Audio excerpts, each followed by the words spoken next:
ទូទៅបងប្អូនក៏ដូចខ្ញុំដែរឲ្យតែទិញកាសភាគច្រើនចំពោះសលេងរូបរាងនឹងថ្មគឺពេញចិត្តហើយប៉ុន្តែអ្វីដែលមិនពេញចិត្តហ្នឹងពាក់ព័ន្ធនឹង microphone ដោយសារតែនៅពេលត្រូវ call និយាយទូរស័ព្ទឬក៏និយាយ voice នៅក្នុង Telegram អីគឺសលេងស្ដាប់គ្នាអត់បានសោះតែម្ដងប៉ុន្តែសម្រាប់កាសមួយ model នេះខ្ញុំបានតេស្តខ្លួនឯងផ្ទាល់គឺថាសលេងរបស់វា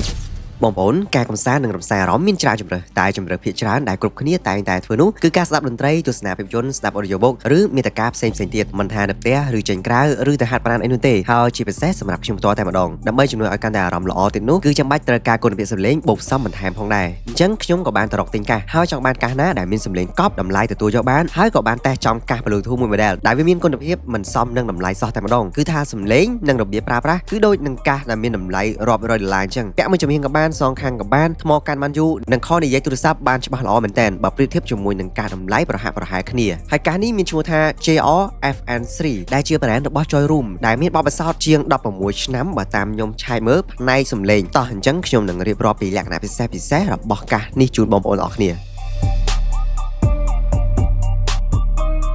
ចឹងចំណុចទី1ខ្ញុំនឹងលើកយកពី microphone យកមកនិយាយមុនគេក៏ដោយសារតែទូទៅបងប្អូនក៏ដូចខ្ញុំដែរឲ្យតែទិញកាសភាគច្រើនចំពោះសលេងរូបរាងនឹងថ្មគឺពេញចិត្តហើយប៉ុន្តែអ្វីដែលមិនពេញចិត្តហ្នឹងពាក់ព័ន្ធនឹង microphone ដោយសារតែនៅពេលត្រូវ call និយាយទូរស័ព្ទឬក៏និយាយ voice នៅក្នុង Telegram អីគឺសលេងស្ដាប់គ្នាអត់បានសោះតែម្ដងប៉ុន្តែសម្រាប់កាសមួយ model នេះខ្ញុំបានតេស្តខ្លួនឯងផ្ទាល់គឺថាសលេងរបស់វាច្បាស់ល្អមែនតើគុណភាពទទួលយកបានប៉ុន្តែខ្ញុំសូមបញ្ជាក់សលេងវាមិនមែនព្រោះដូចនឹង microphone បញ្ចូលសលេងថ្លៃៗទេប៉ុន្តែជាសលេងមួយដែលអាចសន្ទនាជាមួយនឹងដៃគូសន្ទនារបស់យើងបានយ៉ាងច្បាស់ clear ស្ដាប់គ្នាបានហើយនៅពេលដែលយើងជិះម៉ូតូពាក់មួកឃ្លុបក៏ដូចគ្នាដែរនិយាយទៅគឺប្រើប្រាស់បានអញ្ចឹងសម្រាប់ microphone ខ្ញុំបញ្ជាក់ជូនប៉ុណ្ណឹងដោយសារអីគេបំពាក់មកជាមួយនឹង microphone ចំនួន4ជាប្រភេទ ANC ណាដែលជាប្រភេទ crystal clear call អញ្ចឹងមានចំណុចល្អសម្រាប់ microphone នេះមួយគឺខ្ញុំពេញចិត្តមែនតើអញ្ចឹងមកដល់ចំណុចទី2ប្រកាសដែរអ្នកទាំងអស់គ្នាទិញកាសគឺផ្ដោតសំខាន់ជាងគេអ្នកណាក៏ដោយគឺផ្ដោតលើសំឡេងហ្នឹងហើយអញ្ចឹងសម្រាប់សំឡេងកាសមួយ model នេះវិញខ្ញុំហ៊ាននិយាយថាគឺមិនឲ្យអ្នកទាំងអស់គ្នាទាស់ចិត្តឡើយក៏ដោយសារតែកាសមួយ model នេះគឺមានគ្រប់ function តែម្ដងមិនថាកាត់សំឡេងរំខានឬក៏ transparency mode ឬក៏ normal នោះទេហើយអ្វីដែលកាន់តែពិសេសសម្រាប់កាសមួយ model នេះគឺ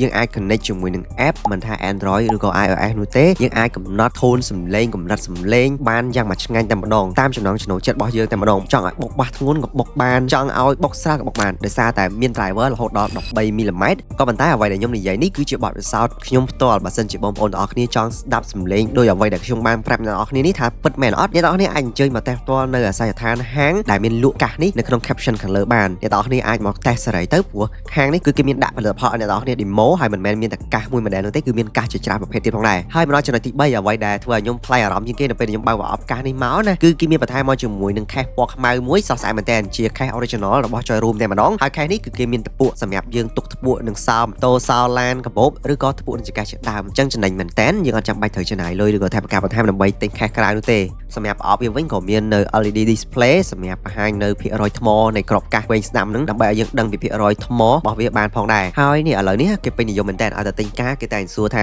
មានមុខងារកាត់សលេងរំខានអត់មានកាត់ noise អត់អញ្ចឹងកាសនេះគឺអំបញ្ញនិយាយហ្នឹងឯងដឹងតែមានឯងហើយវាអាចកាត់បានរហូតដល់38 decibel គឺស្មើនឹង